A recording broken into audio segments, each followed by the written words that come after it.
We're talking easy runs today on the video, and we're going to be finding out exactly why you should be including easy runs in your training plan, how many you should be doing a week, and exactly what sort of pace and intensity you should be running these easy runs at. I'm going to be joined by our head coach, Parry, today, and he's also going to share the biggest mistake that he sees runners make when it comes to their easy runs. That's coming up in today's video. My name is Brad. I'm from CoachParry.com, where we help you become fitter, faster, and stronger. Don't forget to smash the like button if you do get any value out of these videos, and feel free to ask any questions below this video as well in the chat. If you have any questions about your easy runs, the pacing, that sort of stuff, or if there are any other topics that you'd like us to discuss on these videos, please do let us know below. And while you're at it, make sure you hit the subscribe button that's on the screen now so you don't miss any of our upcoming videos. Coach, welcome back. A couple of weeks ago, we spoke about the role and the importance of a long run in your training plan as well as a recovery run. And today we're talking about easy runs. And for a lot of people, and I'm just as guilty as this, we have one gear. Our long run, our recovery pace, and easy runs are often the same pace. But in your training plans, you do differentiate between long run, recovery run, and easy run. Today we're talking the easy run. What is the point? Why do you have easy runs in your training plan? So the easy run has a similar purpose to the long run in terms of the fact that it's there to help develop the aerobic system, to provide the energy, the driver of aerobic exercise. But it is far shorter in duration. So it'll be typically an hour 15 or less would then be classified as a easy run, and it's typically run 5 to 10 seconds per kilometer faster than a recovery run. In fact, I just realized I messed that up in a video we did a few weeks ago. It will be 10 to 15 seconds faster than 5 to 10 seconds faster than a long run, but it will be between 20 and 30 seconds faster than a recovery run. Yeah, and as I said, typically they would be space fillers, although that's not a great description of it because every run in the system has its purpose. And the purpose of the easy runs is to allow us to continue to develop aerobically, to continue to get fitter, but to give the muscles, tendons, and ligaments enough time to build up, repair, and get stronger before we get to our next very hard session and our next very long session. Lindsay, how do you, as a runner, know what easy is? Is there a rule of thumb? How do you calculate or figure out what your easy pace is? Yeah, so that's a great question, and there's a couple of methods that we can use to figure that out. Again, it depends exactly what you are using as your metric to measure how you are going. But effectively, if we're going to quickly talk about heart rate, your easy run, you want that to be between 70 and 75% of your maximum heart rate, or around 80%. Just over 80% of your threshold heart rate, and fairly similar from a pacing point of view. So if you can run a marathon in 3 hours, that would typically mean that your easy run would be in the region of 5 minutes per K or 8 minutes per mile. And yeah, so essentially around 1 minute per mile, I guess, slower than your race pace on race day, and about 45 seconds or so slower per in minutes per kilometer than your marathon race pace. Lindsay, this is the easy run is attached to the biggest mistake that you see non-elite runners making, and that is running the easy and long runs for that, but particularly the easy runs too hard. Touch on that, and then do you see runners making any other mistakes around their easy runs?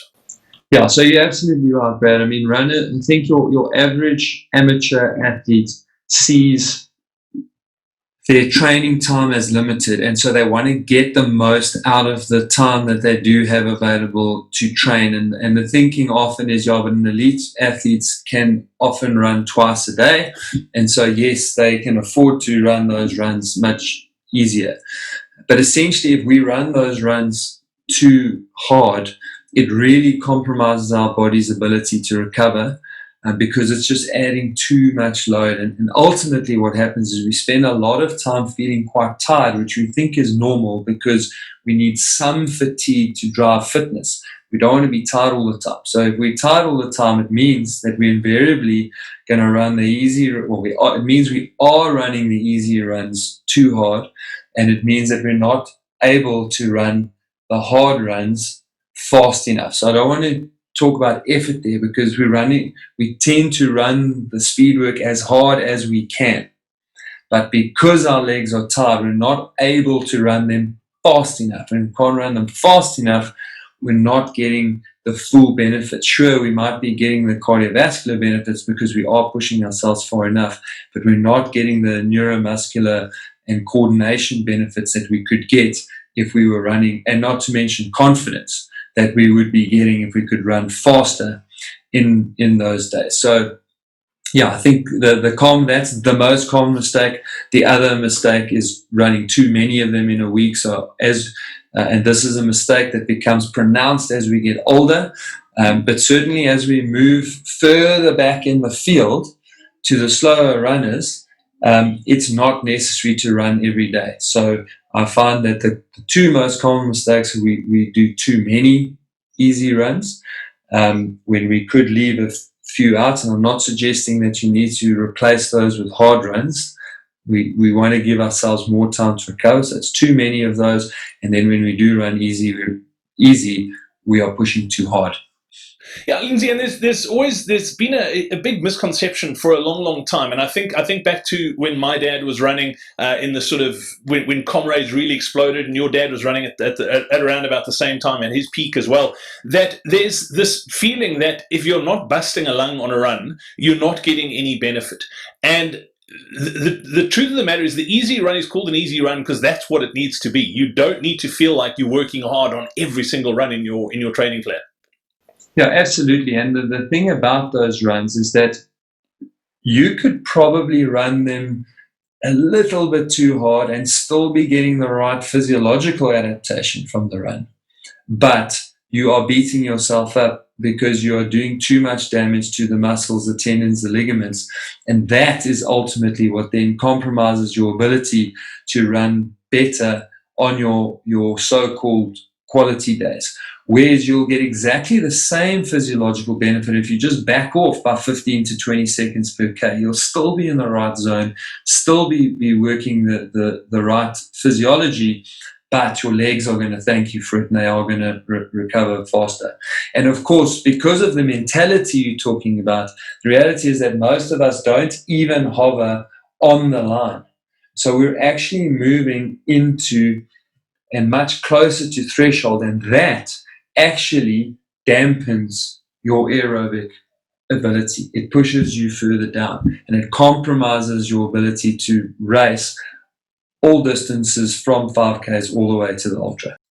Yeah, and Lindsay, it's quite funny that you talk about the if you at the top end, it's the same physiological benefit, but obviously it costs more on the body. As we get older, we have less leeway. There's less wiggle room to get this wrong, because when we're young, we can get away with it. We tend to recover quicker, but when we start hitting our 40s, 50s, 60s, and 70s, you really do need to dial this in and make sure you are running easy enough, because if you do get it wrong, the margins for error are really small as we get older.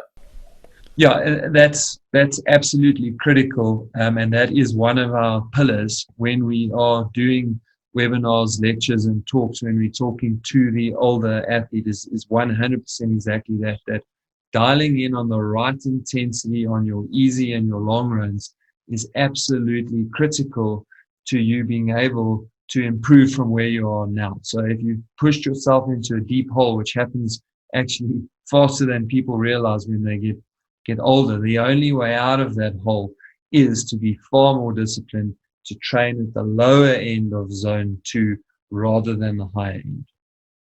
Lindsay, as always, grateful for your time, much appreciated, and we look forward to catching up again soon.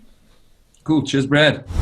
Thanks so much for watching this video. Don't forget, if you have any questions or if you'd like us to cover something in a future video, let us know in the chat below. Also, smash the like button if you got any value out of this. Hit the subscribe button, which is on the screen right now. You can click it over here. Also, be sure to watch our most popular video over here, and you can also catch our most recent video over here.